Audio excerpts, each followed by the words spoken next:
کتاب جو ہے اصل میں کتاب، اچھا میں بھی بتاؤں آپ کو، اس کتاب کا بھی درس بھی ہم نے شروع کیا ممبئی میں.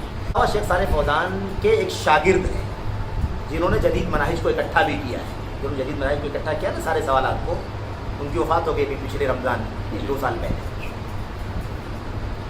یہ رمضان آئے گا 2 سال ہو جائے گا، رمضان آ رہا ہے. بہرحال جمال بن فریحان الحارثی، جمال بن فریحان الحارثی رحمۃ اللہ علیہ، یہ طائف کے ایک بہت چوٹی کے امام ہیں، عالم ہیں، اور بہت پختہ مطلب منہج کے بہت پختہ سلفی عالم ہیں. وفات ہو گئی تو انہوں نے ایک کتاب لکھی ہے جس کا عربی میں نام ہے لم الدر المنثور. اس کا اردو ترجمہ بمبئی سے تو نہیں چھپا، وہ کشمیر کے ایک پریس سے چھپا، ایک مکتبے سے چھپا. ہمارے ایک دوست ہیں حنیف سلفی نام ہے ان کا ایک مکتبہ ہے کشمیر کا، کوئی ساتھی ہو تو بتا بھی سکتا ہے. تو کشمیر کے ہیں وہ، سری نگر کے.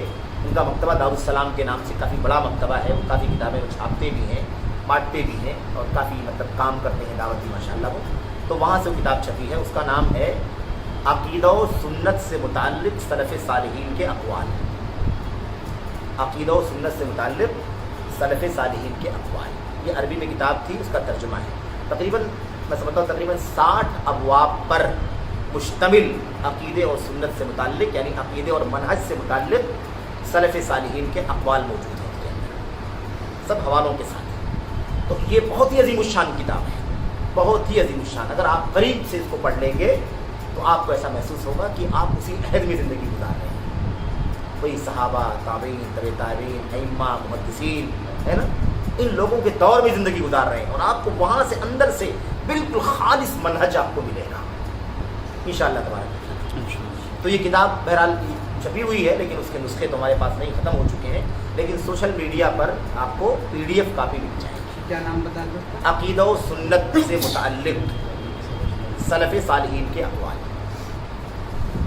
چاہیں گے تو میں ساتھی کو اپنے حصے میں آپ کو بھیج بھی دوں گا، آپ یہاں سے لے سکتے ہیں. اللہ سے دعا ہے کہ اللہ تبارک و تعالیٰ ہمیں اور آپ کو خالص منہج جو سلف امت کا منہج ہے، اللہ تبارک و تعالیٰ اسے سمجھنے کی اور اس پر استقامت کی توفیق عطا فرمائے. اللہ تعالیٰ ہر طرح کی انحراف سے، ہر طرح کی ضلالت سے، گمراہی سے اللہ تبارک و تعالیٰ ہم سب کو بچنے کی توفیق عطا فرمائے.